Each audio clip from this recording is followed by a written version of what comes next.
Hi guys, welcome back to the channel. I'm Nick and this is Geeks with Cash.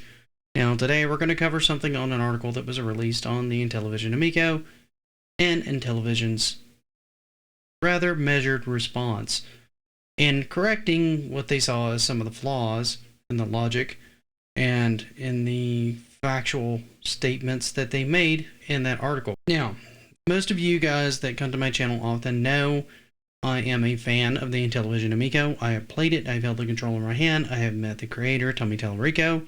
I've had a chance to talk to several people from his staff that are also heavily invested in the console. I like these people. I consider these people friends.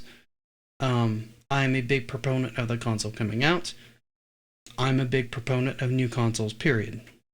I like the idea of having options. I like the idea of people having new ways to experience games and new ways to play. And I think more consoles is better than fewer consoles. Now, if that bothers you, then thank you for checking out this much of the video.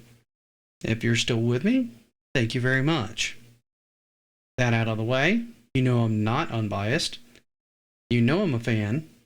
You know I've played the thing and I've already formed my own opinion. This by no means I'm going to try to sway your opinion. Your opinion is yours.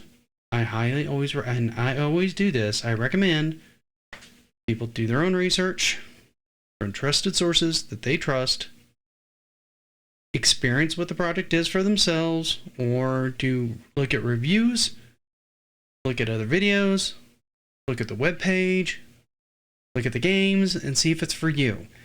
Basically, consumer inform thyself. Now, if you decide at that point you're still curious about it and you still want to dig into it, then by all means do. If you decide you look at it and you say this isn't for me, then that's perfectly acceptable.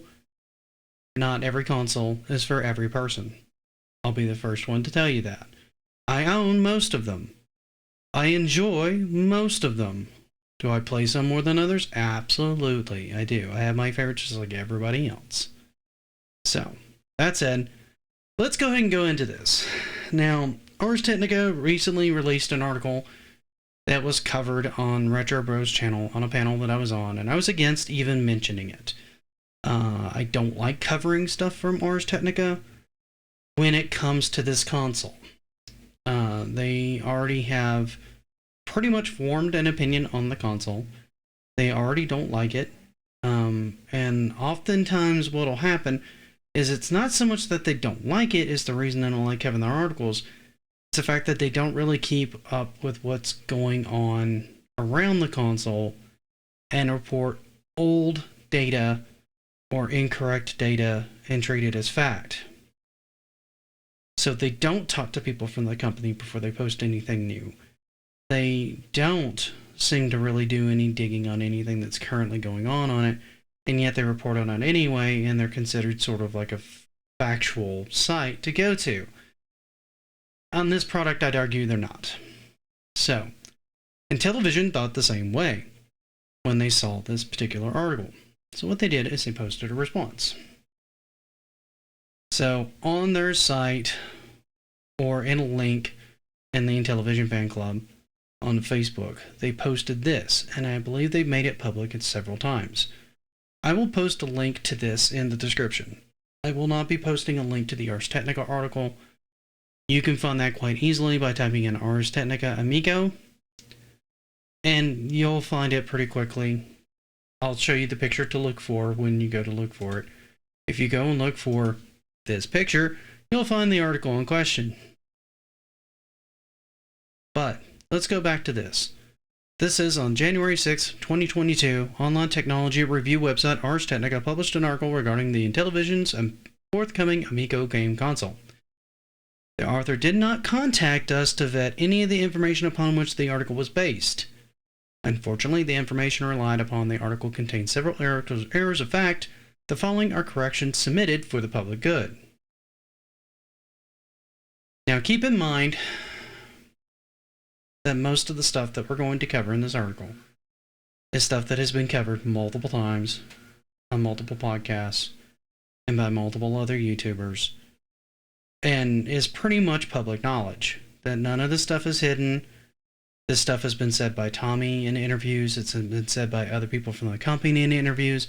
It's been talked about by me, Retro Pro, DJC Game Studios, OEB Pete, who's now Classic Gaming Fun, and a bunch of other people. We've all talked about this till we're blue in the face.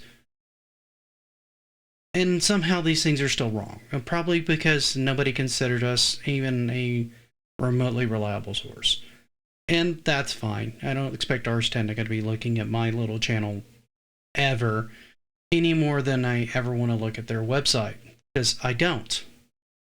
Ever. The only time I did was to go get a picture today. Other than that, I've completely stopped going there. One, well, I have my reasons. I'll leave it at that. Now, the article states that this early 2021 peak revealed less than $100 of combined parts per retail box, well below the system's $250 asking pre-order price. Now, the pre-order is going to take $100, and then you'll pay the rest of it when the console releases, when they ship it. You can get your money refunded at any time on that. That's pretty well known. Over 100% profit, unusual for a gaming console. I can guarantee you that is not the profit they're making. And they even go as far as to say $100 is far below our cost of goods, which have never been that low, and which have only increased over the last 2 years, especially during the global current chip shortage. The 2021 peak mentioned by the author references an unauthorized access, outdated confidential document on our private developer website. They mentioned existing Android devices, which at the time developers could use to test their game build's basic functionality. Those testing devices may have the special features of Amico, such as specially designed base unit, 2-feature pack-in touchscreen controllers, and LED lighting, not to mention 6-pack-in games. This explains why those mobile test devices could be purchased for a much lower cost than the manufacturing of a full-fledged Amico system. And this is pretty much what all of us suspected when we were originally talking about this on the podcast. We figured, since it doesn't really include the full cost of the controllers, it's not a full build unit, there's not a lot of manufacturing cost, there's not a lot of shipping costs, things like that, the cost of the unit would be lower than it will be when it's released initially. The price of this console is far higher than probably even the $250 asking price by the time it's fully manufactured.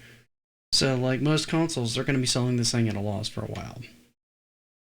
That's my suspicion, from what little I've heard of the numbers. And keep in mind, I'm not necessarily in the loop all this. I know a lot of people think we are, because a lot of us are friends with Tommy, but there's plenty of stuff he doesn't tell us, and quite frankly, I'm glad he doesn't tell us. Because I don't want to have to keep it from people, for one, and two, I don't need to know it. I'm a consumer first. Consumer and a fan first, basically, is what it boils down to. Okay? So, moving back to the actual video, or to the website, I should say. 2.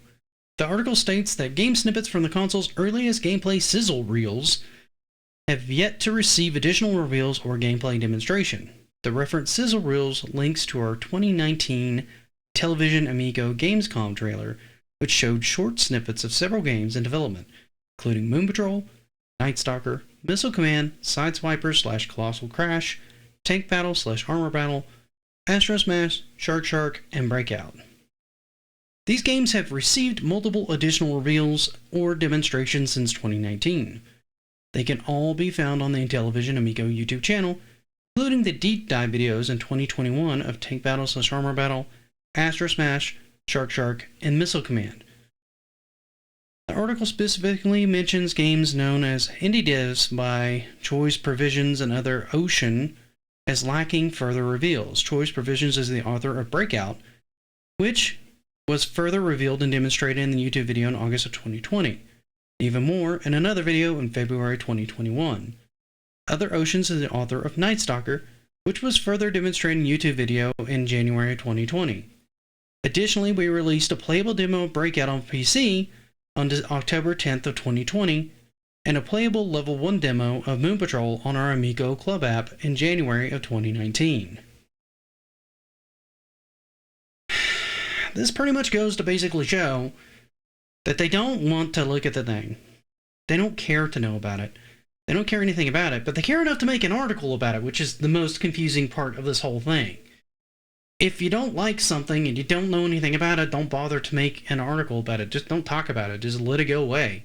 There's no reason to discuss it at that point. It doesn't serve any purpose. You don't look intelligent when you talk about it because you've not done any research on it. You're not going to do any research on it because you don't like Tommy or you already don't like the console. That's fine. Don't cover it.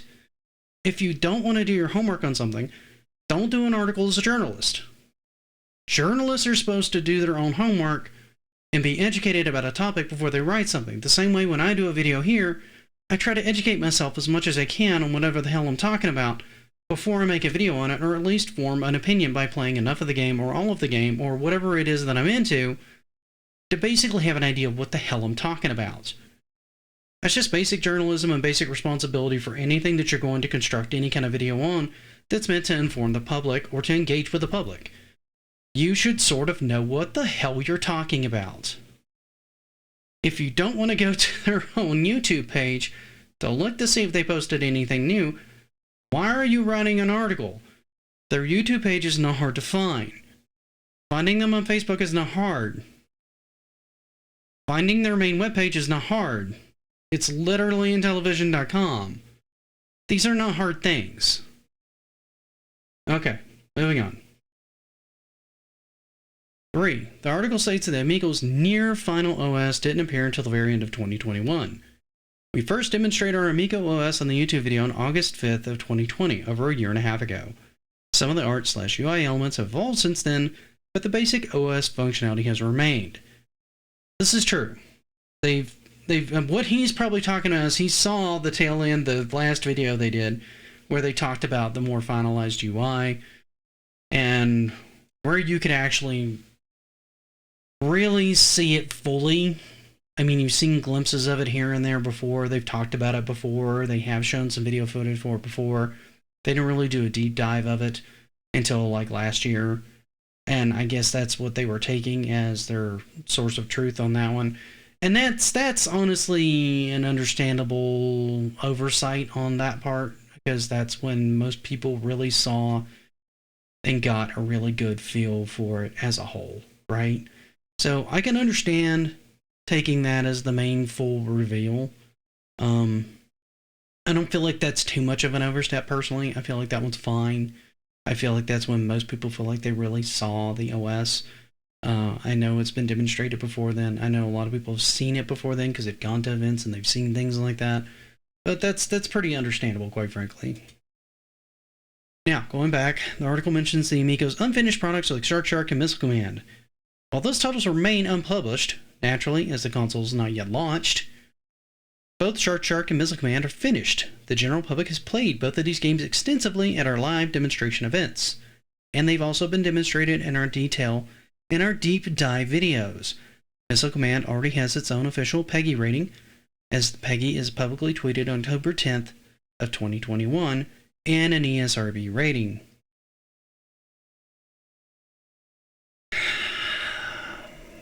Once again, this is another one of those things. Plenty of people have played these games.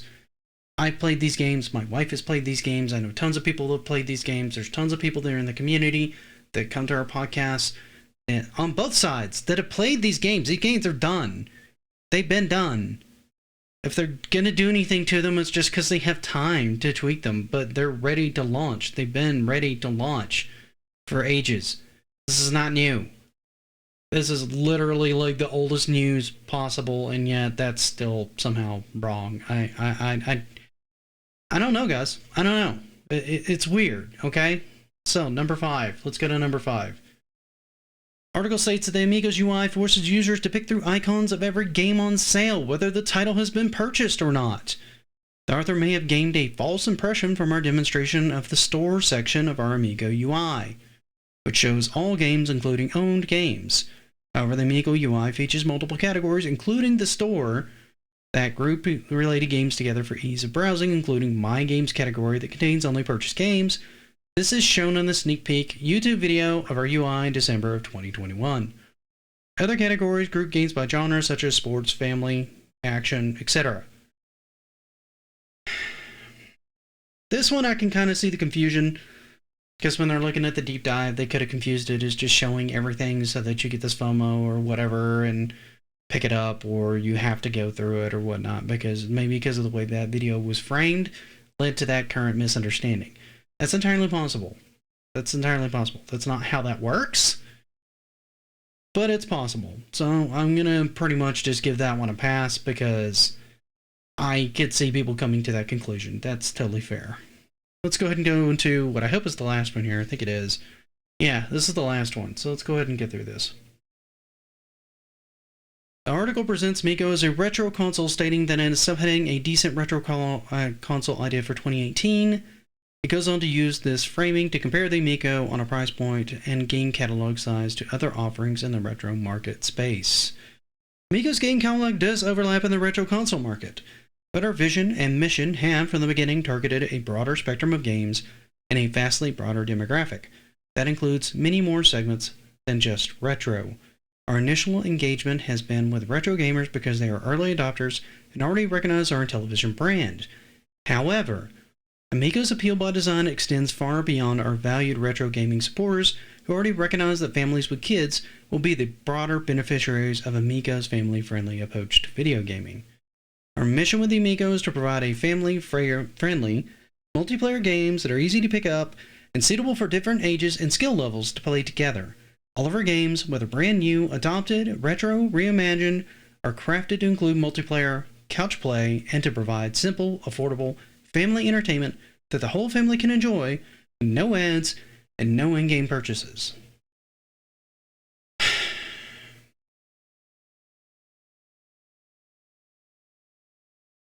That's been so well known for so long about this console.